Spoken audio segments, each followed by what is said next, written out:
هذه ثالث مشاركة لي في طنجة كلوب ارتسما، وهذه ثالث مرة كنفوز بالبطولة. الحقيقة هذا شرف كبير.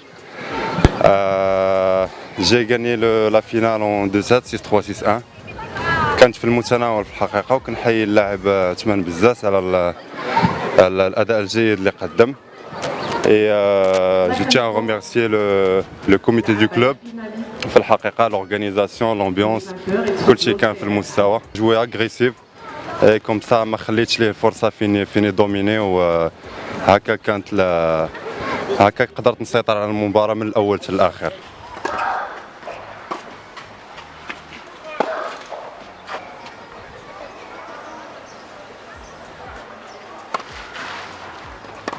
اليوم لعبت تورنوا، كانت عندي فينال غراد 2 وفي كلوب ديالي تي سي ام تي، وفرحانه بزاف حيت درت اول فانكور في مون كلوب، وفرحانه بزاف بوبليك وكلشي اللي كيعاونوني وكلوب ومون كوتش وكلشي. بيان سور نكون فرحانين لان هي ربحت الدوري، وهي ديما كتمنى تربح الدوري ديال المدينه ديالها اللي كتكون ماشي مرتاحه نفسيا بعد النوبات.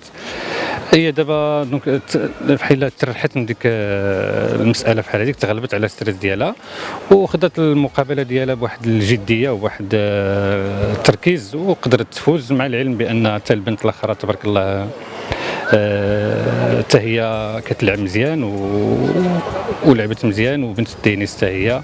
نتمنوا لها عاود التوفيق مستقبلا ان شاء الله.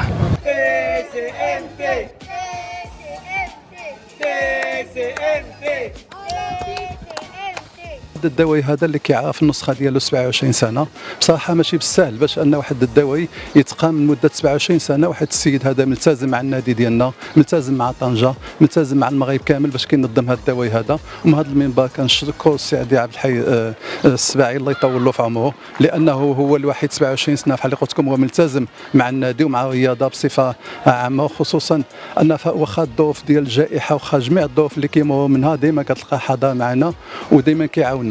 وخلال هذا الدوره هذه فكل عام كتعرف المقابلات هذا كنطوروا هذا الدواي صراحه كل عام كيزدهر، عام على عام كنلقاو عدد المشاركين كيرتفع، الاهتمام به كيرتفع، لدرجه ان هذا السنه هذه في هذه النسخه هذه اكتمل ب 120 لاعب، اكتمل ب 120 لاعب اللي شاركوا في هذا الدواي هذا اللي نظمناه، وعدد المقابلات تقريبا اكثر من 600 مقابله اللي تجرات.